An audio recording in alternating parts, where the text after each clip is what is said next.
ఈ సృష్టి మొత్తం వ్యాపించి ఉండి దాని ఉత్పత్తి, పెంపు, లయములకు ఎవరు కారణమవుతున్నారో అతనినే దేవుడు అని అన్నారు మన ఋషులు.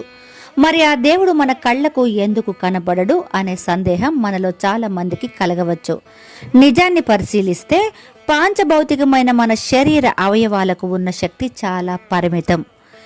ఉదాహరణకు, మన కాళ్ళు ఈ విశ్వాన్ని మొత్తం నడిచి రాలేవు, వాటికి అంత శక్తి లేదు. ఇక మన చేతులు కైలాస పర్వతాన్ని ఎత్తి పట్టుకుని మోయలేవు, వాటికంత శక్తి లేదు. మన కళ్ళు అవి అతి విస్తృతమైన పదార్థాన్ని గాని అతి సూక్ష్మమైన పదార్థాన్ని గాని చూడలేవు, వాటికంత శక్తి లేదు. ఆకాశం మన కంటికి కనిపించదు, చూస్తున్నామని అనుకోవడం మన భ్రమ. అతి సూక్ష్మక్రిమి అయిన అమీబాను సూక్ష్మదర్శిని అంటే మైక్రోస్కోప్ సాయంతో చూస్తున్నాం కదా అని అనుకోవచ్చు. కానీ మన కళ్ళకు అంత శక్తి లేదు కనుకనే మనం సూక్ష్మదర్శిని ఆశ్రయించవలసి వచ్చింది. మరి ఆ కళ్ళతో దేవుణ్ణి చూచిన ఋషులు ఉన్నారు కదా అని అడగవచ్చు కొంతమంది. కళ్ళు భౌతికమైన పదార్థాలను మాత్రమే చూడగలవు. మనోనేత్రం అభౌతికమైన పదార్థాలను దర్శిస్తాయి. దేవుడు మనోనేత్రానికి దర్శనమిస్తాడు.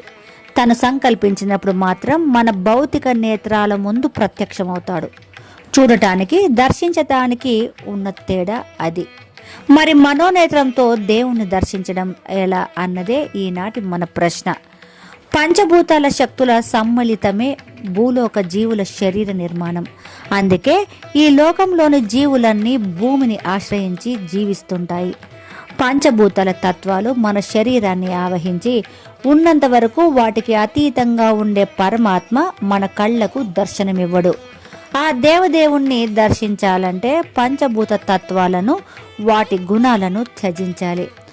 ఏమిటి వాటి గుణాలు, తత్వాలు అంటే ఆకాశానికి ఉన్న ఒకే ఒక గుణం శబ్దం, వాయువుకు ఉన్న 2 గుణాలు శబ్దము, స్పర్శ, అగ్నికి ఉన్న 3 గుణాలు శబ్ద, స్పర్శ రూపములు, జలముకు గుణాలు 4 శబ్ద, స్పర్శ, రూప, రసాలు అంటే రుచి, భూమికి ఉన్న గుణాలు 5 శబ్ద, స్పర్శ, రూప, రస, గంధాలు.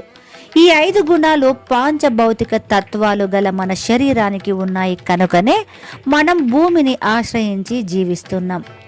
జలము, గంధము అనే గుణాన్ని త్యాగం చేయడం వల్ల మనం నీటిని చేతితో పట్టుకోలేము.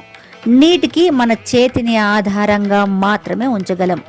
కొంతసేపటికి ఆ నీరు ఆవిరైపోతుందే గాని మనం బంధించలేము.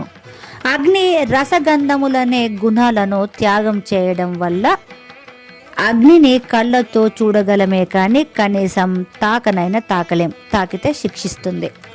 వాయు, రసగంధ రూపములనే గుణాలను త్యాగం చేయడం వల్ల మనం వాయువును ఈ కళ్ళతో చూడనైనా చూడలేము.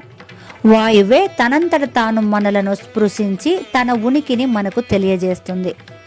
ఆకాశం రస, గంధ, రూప, స్పర్శలనే గుణాలను త్యాగం చేయడం వల్ల అది మన కళ్ళకు కనిపించకుండా తను ఉన్నానని మనలను భ్రమింపచేస్తుంది. కేవలం ఒకే ఒక గుణమున్న ఆకాశాన్నే మనం చూడలేనప్పుడు ఏ గుణము లేని ఆ నిర్గుణ పరబ్రహ్మ ఎలా ఈ భౌతిక నేత్రానికి కనిపిస్తాడు?